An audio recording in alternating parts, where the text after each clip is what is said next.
మీ జీఐఈటీ ఇప్పుడు జీజేయుగా మారింది. 2000కు పైగా ప్లేస్మెంట్స్, ఐపీఎం, కేపీఎంజీ వంటి సంస్థలతో ఇంటిగ్రేటెడ్ కోర్సులు. యూపీఎస్సీ కోచింగ్, అడ్మిషన్లు ఓపెన్. నందూస్ వరల్డ్ నందన ఆమె హస్బెండ్ మధుకర్ గారు కలిసి అనేక మందిని వీసాల పేరుతోటి ఉద్యోగాల పేరుతో ముంచేశారన్న సంగతి మొత్తం చూస్తూ ఉన్నాము. అయితే ఇప్పటికే లుక్అవుట్ నోటీసులు కూడా వాళ్ళకి ఇష్యూ చేస్తున్నారు. A1, A2, A3గా ఆమెని, ఆమె హస్బెండ్ని, అలాగే ఆమె మామగారిని కూడా ఇప్పటికే పోలీసులు FIRలో ఫైల్ చేసినటువంటి పరిస్థితి. సో ఇదే విషయం మీద మనతో మాట్లాడడానికి అడ్వకేట్ ఉషాశ్రీ గారు ఉన్నారు. ఆమెతో మాట్లాడి మరిన్ని వివరాలు తెలుసుకుందాం. నమస్తే అండి. నమస్తే.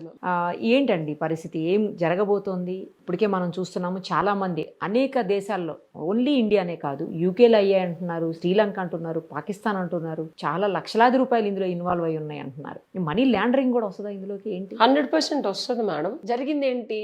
Criminal offence, cheating and money laundering. ఎవరు ఎక్కడ దీనికి శిక్షకి అర్హత నుంచి బయటకి తప్పించుకునే అవకాశం లేని క్రైమ్స్ ఇవన్నీ, అవునా కాదా? ఇలాంటప్పుడు సరే ఇన్ఫ్లుయెన్స్ వాడి FIR తీసుకోవాలి, ప్రైవేట్ కంప్లైంట్ అనేది ఉంటుంది. ప్రూఫ్లు అంత స్ట్రాంగ్ ఉన్నప్పుడు there is an option called private complaint. అది ప్రాక్టీసింగ్ అడ్వకేట్ ఎవరికైనా తెలుస్తుంది. మనం కోర్టు వారి దగ్గర నుంచి మెజిస్ట్రేట్ గారి ముందు దాఖలా చేసుకుంటాం, ఎవిడెన్స్లు అన్ని పెడతాం, జడ్జి గారు కూడా పిలిపిస్తారు, అన్ని క్రాస్ చెక్ చేస్తారు. ఎందుకంటే ఎట్లా పడితే అట్లా చేస్తే FIRలు చేయరు. సో జడ్జి గారు కనుక కన్విన్స్ అయ్యి ఇది నిజమే అంటే కనుక FIR చేయమని పోలీస్ వాళ్ళకి ఉత్తర్వులు జారీ చేస్తారు. 100% పోలీస్ ఆర్ అబైడింగ్, కంపల్సరీ చేయాలి, లేకపోతే కంటెంప్ట్ ఆఫ్ కోర్ట్ అవుతుంది. జడ్జి గారు చెప్పిన తర్వాత కూడా FIR అంటే ఈ నాలెడ్జ్ ఈ విక్టిమ్స్ కి లేదంటారా? నందు తప్పు చేశారు 100%. నందూస్ అనే పేరుతో ఇన్ఫ్లుయెన్స్ వాడుతూ జస్ట్ మభ్య పెట్టారు.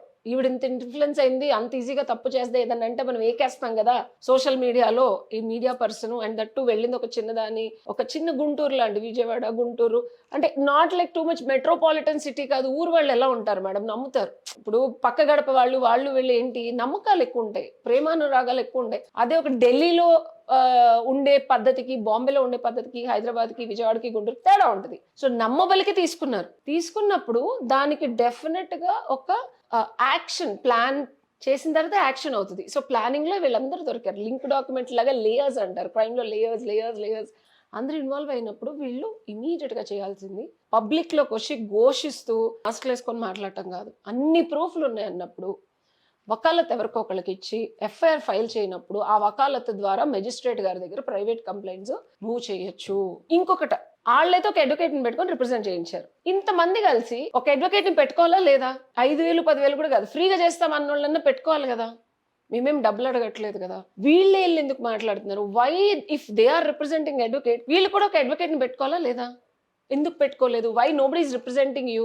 Why you independently and individually going and talking? Why so many people from different states are coming? వీళ్ళందరూ గ్రూపుల మీద అడ్వకేట్ ఉన్నా వాడు మాట్లాడుకోవచ్చు కదా, దానికి ఏముంది అసలు? నా క్వశ్చన్ ఏంటంటే మేడం, నేను విక్టిమ్ని, నా తరఫున నాకు ఇబ్బంది కలిగింది, క్రైమ్ జరిగింది అన్నప్పుడు వాళ్ళకి అడ్వకేట్ పెట్టుకొని మాట్లాడుకుంటున్నప్పుడు. అవును, కోర్టులో మాట్లాడుకుంటారండి. వాళ్ళంటే పారిపోయారు, కనపడకూడదు కాబట్టి ఎవరు అడ్వకేట్ని పెట్టుకు మాట్లాడుతున్నారు. ఆ విక్టిమ్స్ ఏంటి, అడ్వకేట్ కోర్టులో రిప్రజెంట్ చేస్తారు, బయట వాళ్ళ జరిగిన అన్యాయం మాట్లాడితే తప్పేంటి? 100% నేను తప్పనట్లేదు. There is a difference.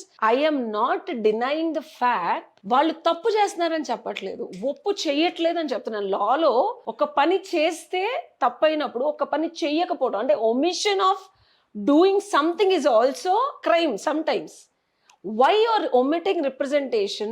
ఒక అడ్వకేట్ అని అందరూ పెట్టుకొని అప్పుడు వాళ్ళు లోపరంగా మాట్లాడతారు కదా, FIRలు చేస్తారు, వకాలతులు వేస్తారు, మెజిస్ట్రేట్ దగ్గర ప్రైవేట్ కంప్లైంట్స్ మూవ్ చేస్తారు, మీకు జరిగిన అన్యాయానికి పోరాడతారు. పోనీ ఎవరు లేరు అంటే ఓకే. ఇప్పుడు రామచల్ల గారు ఉన్నారు, నేను చాలా మంది సోషల్ యాక్టివిస్ట్ గా ఉండి మీడియాలోకి వచ్చి రిప్రజెంట్ చేసే వాళ్ళని కూడా డినై చేస్తున్నారు. Why? What is happening is a question. Why they can't do it? వాళ్ళకి ఇన్ఫ్లుయెన్స్ ఏమన్నా అవుతున్నారా? వేరే వాళ్ళు ఎవరైనా ఇన్ఫ్లుయెన్స్ చేస్తున్నారా అంటే మీరు లీగల్గా వెళ్ళి రెమెడీ తీసుకోవాలి. రెండు విషయాలు మేడం. మీకు డబ్బులు కావాలి, అవునా? నష్టపోయింది, మీరు దేనికి పోరాడుతున్నారు? డబ్బులు కావాలని, అవునా? సెకండ్ థింగ్, ఎవరైతే తప్పు చేసి మిమ్మల్ని మసిపూసి మారేడికాయ చేసి పుచ్చిపోయిన యాపిల్స్ అని తిట్టి మీ దగ్గర నుంచి వాళ్లకున్న పరువునో విఘ్నతనో అక్కడ ఎస్టాబ్లిష్ కంపెనీస్ చేసుకొని మిమ్మల్ని మోసం చేశారు కదా, వాళ్ళకి శిక్ష పడాలా లేదా? న్యాయం జరగాలి అంటే ఫస్ట్ థింగ్ మీరు అప్రోచ్ అవ్వాల్సింది కోర్టు వారిని, న్యాయ దేవతను అడగాలి, వెళ్ళి న్యాయస్థానంలో కూర్చోవాలి వెళ్ళి. అంటే నా వర్షన్ నొప్పి కలిగించవచ్చు, బట్ నేను అనాలిసిస్ చేసి చెప్తున్నాను. ఇప్పటి వరకు దీని మీద ఎందుకు రియాక్ట్ అవ్వలేదంటే ఐ అనలైజ్ ఒక కేసుని విక్టిమ్ సైడ్ నుంచి చూడాలి, క్రిమినల్ సైడ్ నుంచి చూడాలి. రెండిట్లో ఫ్లా ఎక్కడుందనేది చూసుకోవాలి. నేను అడ్వకేట్ గానే మాట్లాడుతున్నాను, not talking as a social activist. Social activist గా నన్ను అడిగితే నందు 100% తప్పు చేశారు, బాధితులకి న్యాయం జరగాలని నేను పోరాడతా. బట్ పోరాటంలో ఏముంది, రిజల్ట్ కదా కావాలి. Thank you. Thank you.